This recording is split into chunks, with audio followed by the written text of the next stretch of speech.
bersamamu.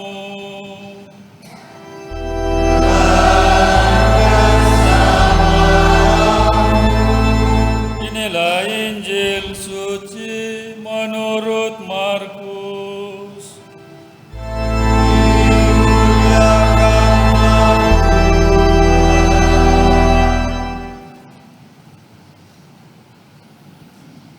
Pada suatu hari, Yesus berangkat meneruskan perjalanannya, dan datanglah seorang berlari-lari mendapatkan dia, dan sambil berlutut di hadapannya ia bertanya, "Guru yang baik, apa yang harus aku lakukan untuk memperoleh hidup yang kekal?"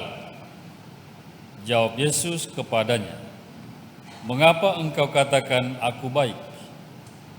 Tak seorang pun yang baik selain Allah. Engkau tentu mengetahui perintah-perintah ini. Jangan membunuh, jangan berzina, jangan mencuri, jangan memberi kesaksian palsu, dan jangan menipu orang. Hormatilah ayahmu dan ibumu." Lalu kata orang itu kepada Yesus, "Guru, semuanya itu telah aku turuti sejak masa mudaku." Tetapi Yesus memandang dia dan mengasihinya, lalu berkata kepadanya, "Hanya satu lagi kekuranganmu. Pergilah, juallah apa yang engkau miliki, dan berikanlah itu kepada orang-orang miskin, maka engkau akan beroleh harta di surga. Kemudian datanglah kemari dan ikutlah aku." Mendengar perkataan Yesus, mukanya muram, lalu pergi dengan sedih sebab banyak hartanya. Lalu Yesus memandang murid-murid di sekelilingnya dan berkata kepada mereka, "Alangkah sukarnya orang yang banyak harta masuk ke dalam kerajaan Allah." Murid-murid tercengang mendengar perkataannya itu. Tetapi Yesus berkata lagi, "Anak-anakku, alangkah sukarnya masuk ke dalam kerajaan Allah.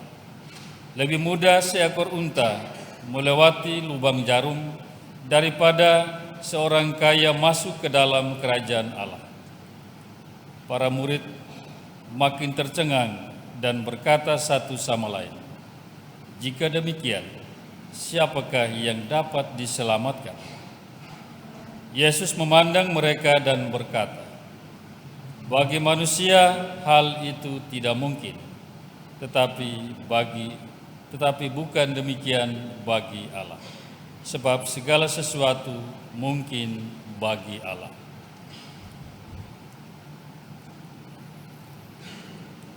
Demikianlah sabda Tuhan.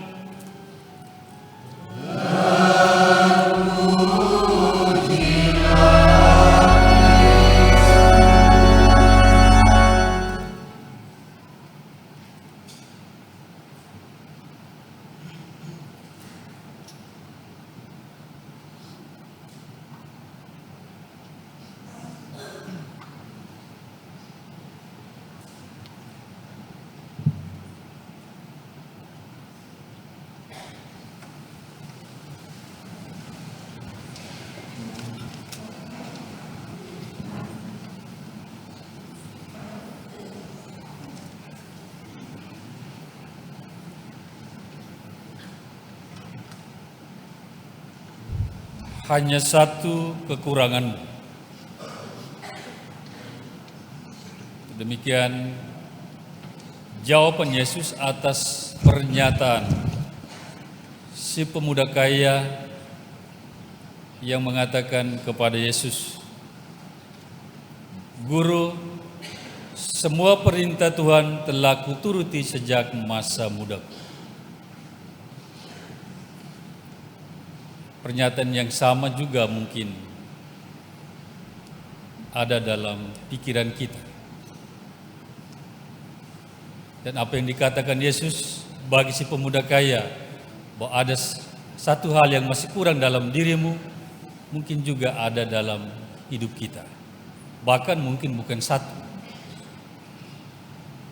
lebih dari satu atau banyak.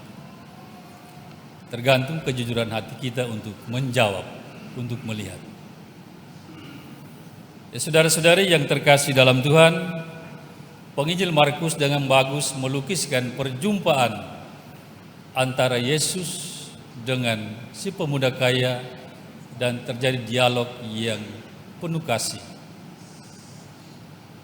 Dalam dialog itu, Yesus membuka pikiran si pemuda kaya untuk menemukan sendiri jawaban atas pertanyaan pada Yesus.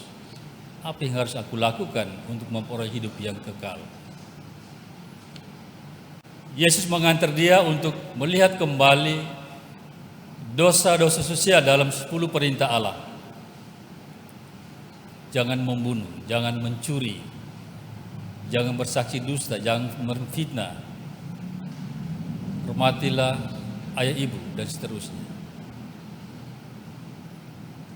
Tetapi dia dengan tegas mengatakan kepada Yesus, "Guru, semuanya itu telah kuturuti sejak masa mudaku. Apalagi yang kurang yang harus aku lakukan supaya memperoleh hidup yang kekal?" Maka Yesus mengatakan, hanya satu saja yang kurang dalam dirimu, yaitu pergilah dan juallah segala milikmu dan berikanlah itu kepada orang-orang miskin. Setelah itu datanglah dan ikutlah aku. Saudara-saudari yang terkasih dalam Tuhan, apa yang mau dikatakan Yesus dengan pernyataan ini? Pergilah dan juallah segala milikmu.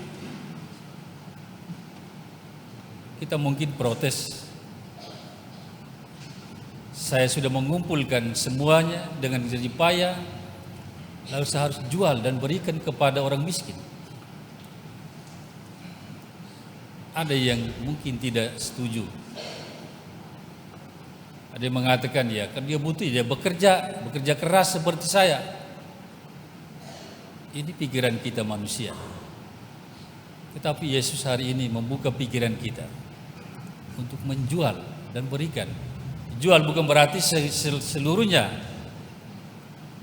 Tentu kita harus juga untuk kepentingan kita. Dan di sini Yesus mau mengatakan bahwa kalau kita melekat pada harta benda, maka harta itu akan menutup pintu hati kita untuk menerima kekayaan rohani yang tidak akan habis, tidak akan karat, tidak akan hilang, tidak akan habis. Harta akan habis, akan hilang, akan karat, akan lapuk, akan lenyap. Tetapi Tuhan yang adalah harta kita satu-satunya tidak akan habis, tidak akan hilang. Maka ada satu ungkapan dari Santa Teresa dari Avila, solo Dio basta. Hanya Tuhan cukup untuk kita. Lebih dari semuanya. Apalagi yang harus kita kejar? Harta benda harus menjadi sarana bagi kita untuk berjumpa dengan Tuhan dan sesama, bukan menjauhkan kita dari Tuhan dan sesama. Ya kadang kita lebih sibuk dengan hal-hal ini, lalu lupa menjadi pelayan Tuhan dan sesama. Itulah yang Yesus maksudkan. Juallah segala milikmu dan berikanlah kepada orang miskin dan datang mengikuti aku. Dan dengan pernyataan ini juga Yesus mau mengatakan bahwa mengikuti dia itu sangat radikal. Kita harus lepas bebas. Lepas bebas artinya kita tidak menggantungkan diri pada apa yang kita perjuangkan saja, tetapi lebih daripada itu, menggantungkan diri pada Tuhan. Jangan semua yang kita miliki, yang ada pada kita, menghalangi kita mengikat kita untuk tidak mengabdi kepada Tuhan dan sesama. Kalau tidak, harta rohani yang selalu siap untuk kita terima hilang begitu saja. Maka hari ini kepada kita pun Yesus bertanya, mengatakan ada satu yang kurang dalam dirimu. Kalau kita jujur mengatakan, lalu apa yang harus kita jual dalam kehidupan ini? Apakah kita juga mau pergi setelah Yesus mengatakan bahwa kita harus jual segala sesuatu seperti si pemuda kaya? Ketika mendengar Yesus katakan juallah segalanya, dia pergi dengan muka muram, kecewa, gelisah, karena hartanya banyak. Karena dia melekat pada hartanya, hatinya tidak terbuka kepada pelayanan pada sesama dan Tuhan. Inilah kelemahan si pemuda kaya. Maka dia pergi. Ya, kalau kita juga melekat pada harta seperti si pemuda kaya, ya kita juga akan pergi. Ketika Yesus katakan jual segalanya, maka marilah kita masuk dalam diri sendiri. Apa yang harus saya jual dalam kehidupan saya? Mungkin bukan harta, kalau kita tidak punya harta yang banyak. Tapi mungkin kebiasaan-kebiasaan yang harus kita jual, kita hilangkan. Seperti yang dikatakan Yesus. Jangan membunuh, jangan memfitnah, jangan saling memburukan. Untuk ego kita, itulah hal yang mungkin harus kita jual. Kita bersihkan sehingga kita mampu atau layak untuk memperoleh hidup yang kekal. Kita mohon ini dalam perayaan Kristi, semoga kita berani untuk menjual segala yang mungkin tidak berkenan kepada Tuhan dan menjadi pengikut-pengikutnya yang setia. Tuhan memberkati.